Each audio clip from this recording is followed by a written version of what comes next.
बिस्मिल्लाहिर्रहमानिर्रहीम। अस्सलाम वालेकुम स्टूडेंट्स। आज हम लोग अपना MGT 211 का आज हम लोग क्विज नंबर 3 करेंगे। क्विज नंबर 3 या क्विज नंबर 4? नहीं, क्विज नंबर 4 करेंगे। हाँ, क्विज नंबर 4 हम लोग करेंगे। असल में बहुत सारे क्विजेज जो है ना वो इकट्ठे हैं। किसी का क्विज 3, किसी का क्विज 4, किसी का क्विज पता नहीं जो है वो 5 भी, और ये वो सारे इकट्ठे, तो वो मुझे जो है ना वो कन्फ्यूजन हो गई।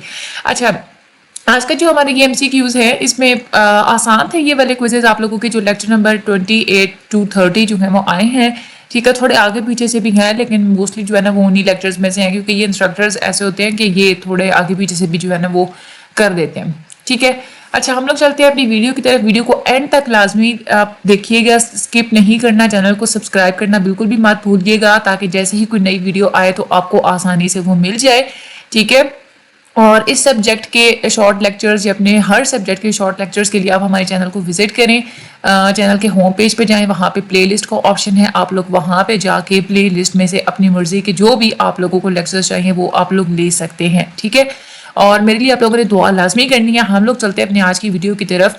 अगर ग्रुप ज्वाइन करना चाहते हैं तो डिस्क्रिप्शन में लिंक मौजूद है, वहाँ से आप लोग हमारा ग्रुप भी ज्वाइन कर सकते हैं। हम लोग चलते हैं अपनी वीडियो की तरफ। The many other considerations exchanged for the ownership or use of a good or service, यानी कि किसी भी सर्विस को यूज करने के लिए या अपनी मलकियत में लेने के लिए कोई भी चीज़ जो आप लोग एक्सचेंज करते हैं, चाहे पैसे हों या कुछ भी, उसको हम लोग क्या कहते हैं कि वो उस चीज़ की कीमत है, ठीक है, प्राइस है, ठीक है। तो प्राइस जो है ना ये इसका यहाँ पे राइट आंसर है। In which stage of product life cycle, product की लाइफ साइकिल में वो कौन सी स्टेज होती है जिसमें मार्केटर्स ज़्यादा जो है ना वो प्रॉफिट अर्न करते हैं लेस कंपटीशन होने की वजह से, और नंबर ऑफ मैन्युफैक्चरर्स और जो सेल्स है ना वो भी थोड़ी हाई होती हैं, ठीक है। हाई सेल्स होती हैं और नंबर ऑफ मैन्युफैक्चरर्स कम होते हैं, तो ये होता है ग्रोथ में, ठीक है। अच्छा, मैं आप लोगों को पहले बता दूं थोड़ा यहाँ पे इंट्रोडक्शन, क्योंकि ये जो स्टेजेस है ना ये बहुत ज़्यादा इंपॉर्टेंट है। इसमें से आप लोगों के बहुत ज़्यादा MCQs आते हैं। 4 स्टेजेस होती हैं। सबसे पहली जो स्टेज होती है ना वो होती है इंट्रोडक्शन स्टेज। वहाँ पे आप नया प्रोडक्ट लॉन्च करते हैं। उस स्टेज पे कंपटीशन बहुत ज़्यादा कम होता है, कंपटीशन होता ही नहीं है, ठीक है। वहाँ पे आप लोगों का जो प्रोडक्ट है उसकी सेल्स थोड़ी थोड़ी बढ़ती है, लेकिन वहाँ पे आपका जो रेवेन्यू होता है और जो प्रॉफिट होता है ना वो बहुत ज़्यादा कम होता है, ठीक है। तो ये स्टेज 1 में होता है। उसके बाद स्टेज 2 आ जाती है, उसको हम लोग ग्रोथ स्टेज हम लोग उसको बोलते हैं। उस स्टेज पे आके आप लोगों की जो प्रोडक्ट से रिलेटेड कंपेटिटर्स या दूसरे लोग जो होते हैं ना वो इंटर होना स्टार्ट हो जाते हैं। इस स्टेज पे सेलर्स और बायर्स की तादाद ज़्यादा होती है। इसी स्टेज पे आपका रेवेन्यू, आपका जो प्रॉफिट होता है वो भी बढ़ता है, आपकी सेल्स भी ज़्यादा से ज़्यादा बढ़ती हैं, और इस स्टेज पे आपको ज़्यादा प्रॉफिट भी हासिल होते हैं, ठीक है। उसके बाद जो तीसरी स्टेज होती है ना प्रोडक्ट की, वो आ जाती है मैच्योरिटी स्टेज। इस स्टेज पे आप लोगों के नंबर ऑफ कंपेटिटर्स इतने ज़्यादा होते हैं कि आपको प्रोडक्ट की एडवर्टाइजिंग के ऊपर ज़्यादा खर्चा करना पड़ता है, प्रोडक्ट की डिज़ाइन को दोबारा से चेंज करना पड़ता है ताकि लोग ज़्यादा जो है ना वो अट्रैक्ट हो। बहुत ज़्यादा यहाँ पे कंपटीशन होता है। आप दोबारा से रिसर्च वगैरह के ऊपर ज़्यादा पैसा लगाते हैं, मार्केटिंग वगैरह की स्ट्रेटजीज को आप लोग दोबारा से देखते हैं ताकि आप अपना प्रोडक्ट ज़्यादा से ज़्यादा बेच सकें, ठीक है। ये वो पॉइंट्स हैं मेन जो आप लोगों के MCQs में आते हैं। उसके बाद आखिरी जो स्टेज होती है ना वो होती है डेक्लाइन स्टेज।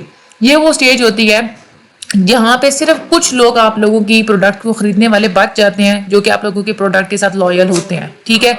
इस स्टेज पे आप लोगों की सेल्स बिल्कुल खत्म हो जाती हैं। कभी कभार ऐसा होता है कि इस स्टेज पे आके आप लोगों का जो प्रोडक्ट है वो बिल्कुल मार्केट से गायब हो जाता है, आप लोगों को कंपनी भी बंद करनी पड़ती है, ठीक है। तो ये 4 स्टेजेस होती हैं। तो ये आप लोगों की जो स्टेजेस है ना ये बहुत इंपॉर्टेंट है, आप लोगों की फिंगर टिप्स में होनी चाहिए। आगे हम लोग चलते हैं। In which marketing mix organisations persuade the customer to buy product, वो कौन सी मार्केटिंग मिक्स की स्ट्रेटजी है। हम लोगों ने पढ़ा मार्केटिंग मिक्स में 4 चीजें आ जाती हैं, प्रोडक्ट, प्राइस, प्रमोशन और प्लेस। मार्केटिंग मिक्स के अंदर जहाँ पे जो ऑर्गेनाइजेशंस हैं वो किसी भी अपने प्रोडक्ट को मतलब कस्टमर्स को परसुएड करते हैं, कस्टमर्स को तैयार करने की कोशिश करते हैं कि वो आपके प्रोडक्ट को खरीदें, तो ये वाली जो स्टेज होती है ये प्रमोशन होती है। प्रमोशन में आप लोग कस्टमर को परसुएड करते हैं कि अपना प्रोडक्ट बेचने के लिए। उसके बाद in which stage of the product life cycle a large number of the manufacturers and marketers enter into the market. आपकी प्रोडक्ट की लाइफ साइकिल वो कौन सी होती है जिसमें बहुत ज़्यादा मैन्युफैक्चरर और मार्केटर्स मार्केट में एंटर होते हैं। तो ये हम लोग जो है ना वो देख चुके हैं कि ये वाली जो होती है ना कि बहुत ज़्यादा मार्केटर्स और मैन्युफैक्चरर्स आप लोगों की मार्केट में एंटर होते हैं, ये ग्रोथ स्टेज होती है, ठीक है। ये यहाँ पे जो है ना ये गलत लगा हुआ है लार्ज नंबर ऑफ मैन्युफैक्चरर्स और इंटर्स आप लोगों की ग्रोथ स्टेज में इंटर होते हैं, आप लोगों का कंपटीशन बढ़ रहा होता है। मेच्योरिटी स्टेज में ये होता है कि आप लोगों के मैन्युफैक्चरर्स और इंटर्स ऑलरेडी ज्यादा होते हैं, वहां पे कंपटीशन बहुत ज्यादा होता है, आप लोग रिसर्च के ऊपर ज्यादा जो है ना वो फिर जोर देते हैं। When there are few intermediaries, which distribution strategy is used? तीन तरह की डिस्ट्रीब्यूशन स्ट्रेटजीज होती हैं, एक होती है इंटेंसिव, एक होती है सिलेक्टिव और एक होती है एक्सक्लूसिव। इंटेंसिव डिस्ट्रीब्यूशन होती है कि जो प्रोडक्ट्स बहुत ज़्यादा आम होते हैं ना, जो बहुत ज़्यादा सस्ते भी होते हैं, उसके लिए आप लोग ज़्यादा लोग हायर करते हैं, वो ज़्यादा होलसेलर भी ज़्यादा होते हैं, रिटेलर्स वगैरह भी ज़्यादा होते हैं, तो वो इंटेंसिव में होती है। लेकिन जहाँ पे इंटरमीडिएरीज आप लोग वहीं कम वहाँ पे रखते हैं, जैसे एक्सक्लूसिव डिस्ट्रीब्यूशन होती है, ये वो प्रोडक्ट्स होते हैं जो कि महंगे होते हैं, जैसे ब्रांड्स वगैरह होते हैं, तो इसके लिए जो इंटरमीडिएरीज होते हैं ना वो कम होते हैं, होलसेलर्स भी कम होते हैं, क्योंकि वो वाली प्रोडक्ट ज़्यादा बिकती नहीं है। तो फ्यू इंटरमीडिएरीज के लिए एक्सक्लूसिव डिस्ट्रीब्यूशन आप लोग यूज करते हैं, ये इसका राइट आंसर है। लो प्राइस कंज्यूमर आइटम्स मैं आप लोगों को पहले ही बता चुकी हूँ कि वो आइटम जो कि बहुत ज़्यादा सस्ते होते हैं, जो बहुत ज़्यादा बिक रहे होते हैं, कॉमन होते हैं हमारी सोसाइटी में, उसके लिए हम लोग इंटेंसिव डिस्ट्रीब्यूशन को यूज करते हैं।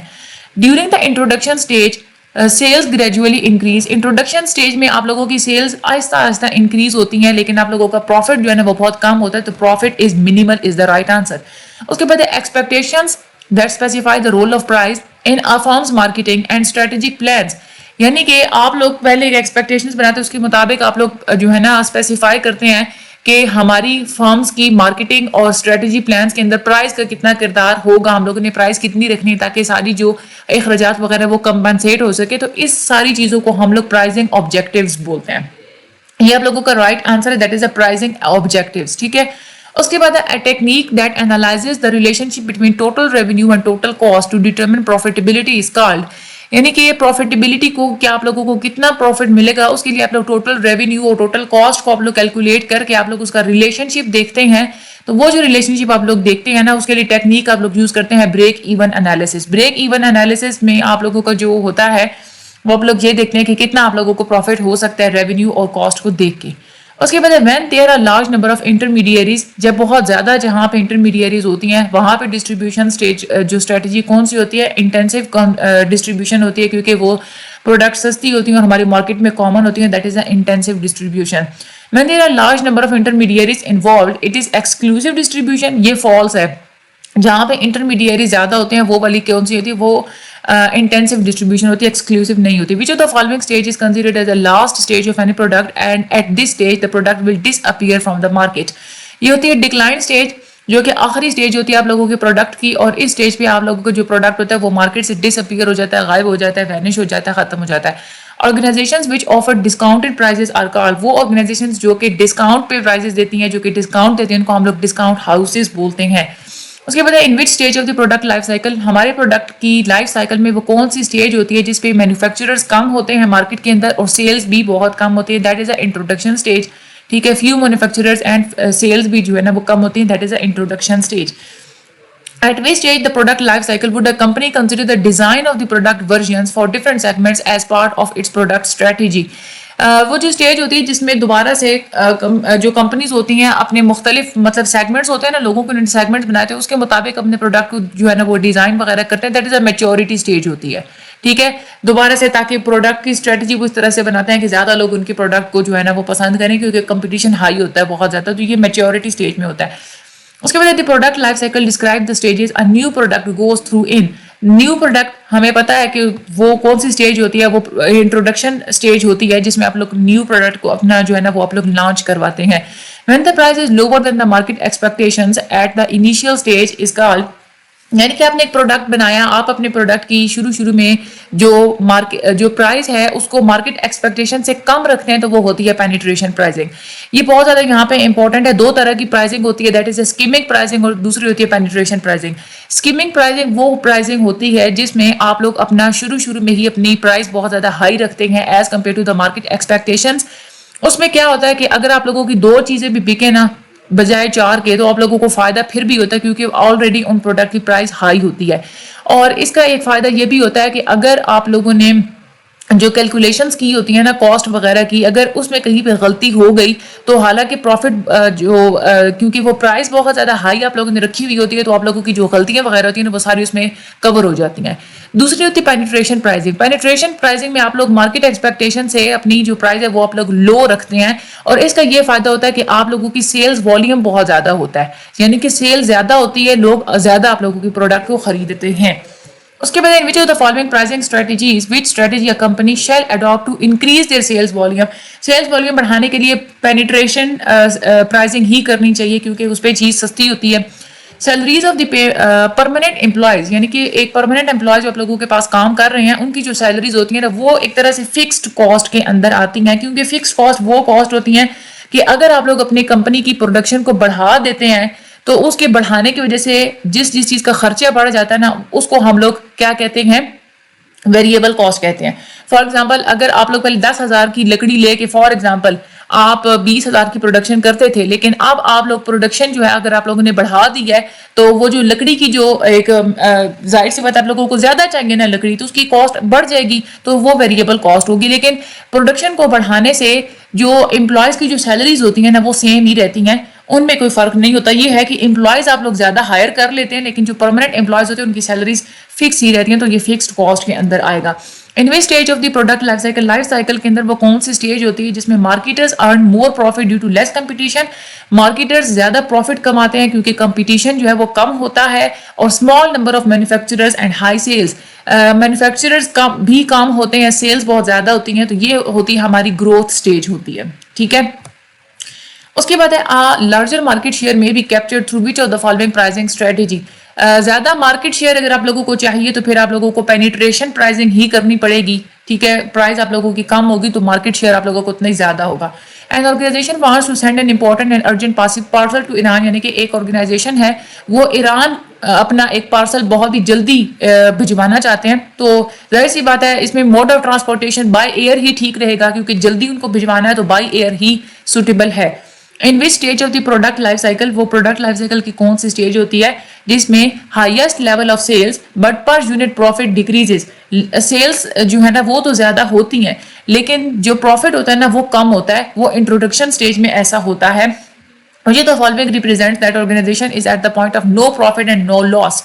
ब्रेक इवन पॉइंट होता है जहां पे प्रॉफिट की जितना प्रॉफिट ना ही उनको प्रॉफिट हो रहा होता है ना ही लॉस हो रहा होता है, क्योंकि ये वो पॉइंट होता है जितना फर्म का अपना खर्चा होता है ना उतने ही फर्म में पैसे आ रहे होते हैं, तो ये ब्रेक इवन पॉइंट होता है।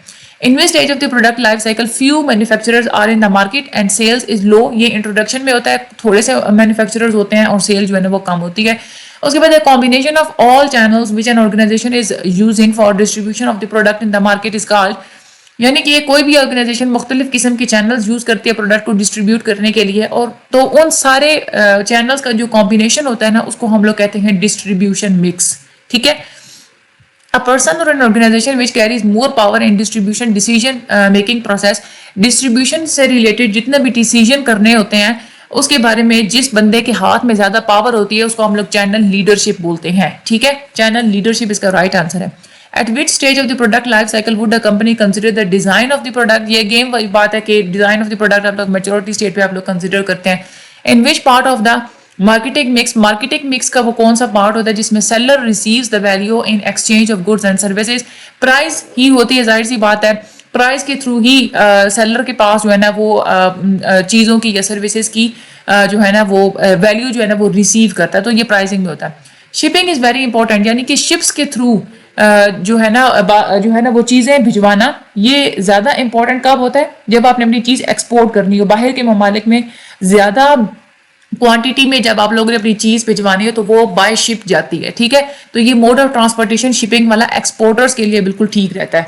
In which stage of the product life cycle few manufacturers are in the market and sales is low. ये इंट्रोडक्शन है, ये बार बार ये स्टेजेस बारे जो बहुत रिपीट होते हैं।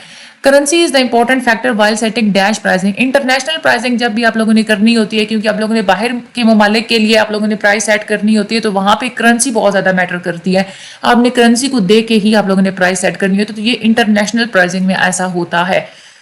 उसके बाद है when a price of a product varies from consumer to consumer and market to market it is called, यानी कि आप लोग जो है ना वो कस्टमर से कस्टमर, यानी कि कुछ कस्टमर्स के लिए आप लोग प्राइस ज़्यादा रखते हैं, कुछ के लिए जो है ना आप लोग प्राइस कम रखते हैं। कुछ मार्केट्स में आपने प्रोडक्ट अपना महंगा बेचना होता है, कुछ ऐसी मार्केट्स होती है जहाँ पे अपना प्रोडक्ट आप लोग सस्ता बेचते हैं, तो इसको हम लोग डायनामिक प्राइस कहते हैं। दूसरी तरफ फिक्स्ड प्राइस होती है कि आप लोग हर किसी के लिए आप लोगों ने एक ही प्राइस रखी होती है, उसको आप लोग चेंज नहीं करते, ठीक है। तो यहाँ पे क्योंकि वेरी कर रही है, डिफरेंट आप लोगों ने प्राइसेस रखी हुई, तो that is a dynamic price. A person who bring buyers and sellers together is called, यानी कि वो बंदा जो कि बायर और सेलर दोनों के साथ जो है ना वो उसने जो है ना वो कोऑर्डिनेट करके चीजें जो है ना वो जो डिस्ट्रीब्यूट कराता है, उसको हम लोग एजेंट बोलते हैं, ठीक है। उसके बाद है 4 तरह की कॉस्ट आप लोग प्राइसिंग से रिलेटेड आप लोग जब डिसीजन लेने बैठते हैं तो 4 तरह की कॉस्ट आप लोग ने मद्देनजर रखनी होती है। Total cost, fix cost, variable cost और साथ में प्रमोशन कॉस्ट आप लोगों ने देखनी होती है, ठीक है। तो उसके बाद हमारे पास when members of a channel have problems with each other, यानी कि चैनल के जितने भी मेंबर्स होते हैं अगर उनको एक दूसरे के साथ प्रॉब्लम हो तो उसको हम लोग चैनल कन्फ्लिक्ट बोलते हैं। Channel conflict here is the right answer.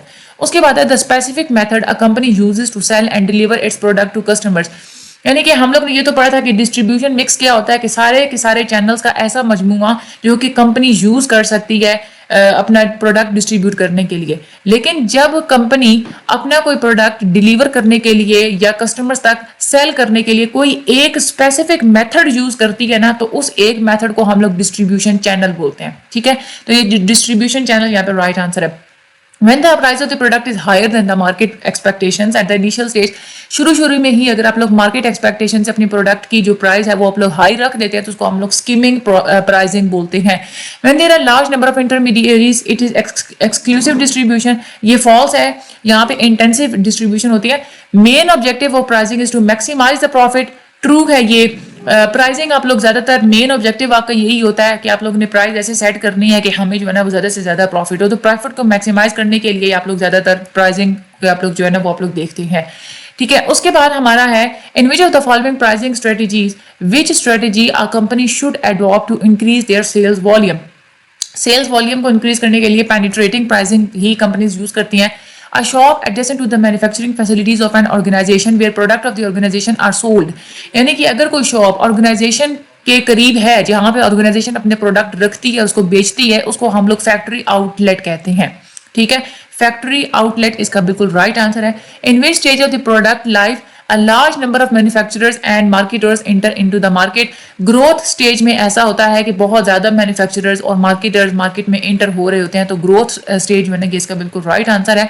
Which type of retailer distribute product line, को किस तरह का जो रिटेलर होता है वो प्रोडक्ट लाइन को वो डिस्ट्रीब्यूट करता है, यानी कि जो प्रोडक्ट्स होती है मुख्तलिफ तरह की उसको डिस्ट्रीब्यूट, ये प्रोडक्ट लाइन रिटेलर ही होते हैं जो कि प्रोडक्ट लाइन डिस्ट्रीब्यूट करते हैं, तो प्रोडक्ट लाइन रिटेलर जो है ना इसका राइट आंसर है। Main objective of pricing is to maximize the profit, true है, ये फिर से रिपीट हो गया। In which stage of the product life cycle, यानी कि वो कौन सी स्टेज होती है प्रोडक्ट की लाइफ साइकिल के अंदर marketers reduce the price, marketers अपने जो प्रोडक्ट है उसका जो प्राइस होती है ना वो कम कर देते हैं ज्यादा कंपटीशन की वजह से। And spend money on research and development, और ज्यादा से ज्यादा स्पेंड करते हैं रिसर्च और डेवलपमेंट के ऊपर, तो ये मैच्योरिटी स्टेज होती है जिसमें ऐसा होता है।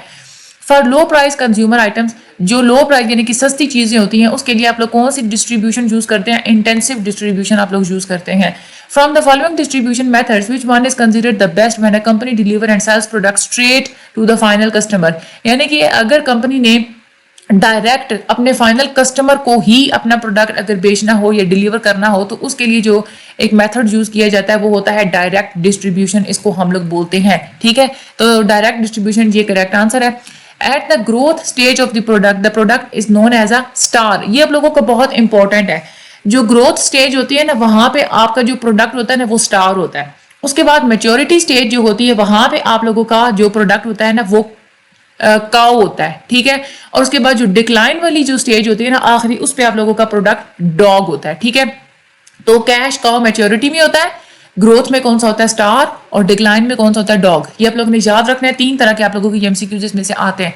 उसके बाद कॉम्बिनेशन ऑफ चैनल्स, यानी कि मुख्तलिफ चैनल जो आप लोग यूज करते हैं डिलीवर करने के लिए, उनका जो कॉम्बिनेशन होता है उसको हम लोग डिस्ट्रीब्यूशन मिक्स बोलते हैं। A firm can charge a higher price without losing its customers if it does not have much competition, जाहिर सी बात है अगर कोई ऐसी फर्म है जिसका कंपटीशन है ही नहीं, कोई और उसका कंपेटिटर है ही नहीं, तो चाहे वो ज़्यादा प्राइस बढ़ा भी दे तो भी कस्टमर्स उसके लॉस नहीं होंगे, उसके कस्टमर्स उसको छोड़ के नहीं जाएंगे, कस्टमर्स फिर भी उसकी चीज़ खरीदेंगे क्योंकि उनके पास कोई ऑल्टरनेटिव ही नहीं है कि वो किसी कंपेटिटर के पास जा सके।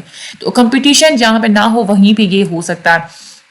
In the introduction phase of the PLC, जो भी प्रोडक्ट की जो लाइफ साइकिल के अंदर जो इंट्रोडक्शन फेज होता है, typical marketing communication objective would be, यहाँ पे आप लोगों का मेन ऑब्जेक्टिव कौन सा होना चाहिए? ये होता है कि आपने एडवर्टाइजिंग को यूज करते हैं आप लोग और सेल्स को प्रमोट करने की कोशिश करते हैं ताकि लोगों को आप लोगों के प्रोडक्ट के बारे में अवेयरनेस मिले, ठीक है, क्योंकि नया प्रोडक्ट है तो एडवर्टाइजिंग करेंगे और सेल्स प्रमोशन करेंगे to end users to create product awareness. ये आप लोगों का बिल्कुल राइट आंसर होगा यहाँ पे। ये रहे हमारे आज के MCQs, ये आप लोगों ने अच्छे तरीके से करने हैं और आप लोगों के ये फाइनल टर्म के हवाले से बहुत ज़्यादा इंपॉर्टेंट है। फाइनल टर्म देने से पहले आप लोगों ने ये वाली वीडियोस जो है ना फाइनल टर्म वाली, आप लोगों ने ये ज़रूर आप लोगों ने देख के जानी है। बाकी चैनल को सब्सक्राइब करना मत भूलिएगा, मुझे अपनी दुआ में याद रखिएगा। अल्लाह ताला आप सब लोगों की मदद फरमाएं, आगे चैनल को ज़्यादा से ज़्यादा आप लोग शेयर करें। अल्लाह ताला आप सब लोगों के हामी नासिर हों। एंड बाकी मजीद लेक्चर्स के लिए आप लोग हमारे चैनल को ज़रूर विजिट करें। प्ले लिस्ट के ऑप्शन पे जाएं, होम पेज पे, वहाँ पे प्ले लिस्ट है, वहाँ पे आप लोग सारे के सारे आप लोग देख सकते हैं कि किस किस सब्जेक्ट के अवेलेबल हैं लेक्चर्स, आप लोग वो आसानी से ले सकते हैं, ठीक है। बाकी thank you so much and अल्लाह हाफिज़।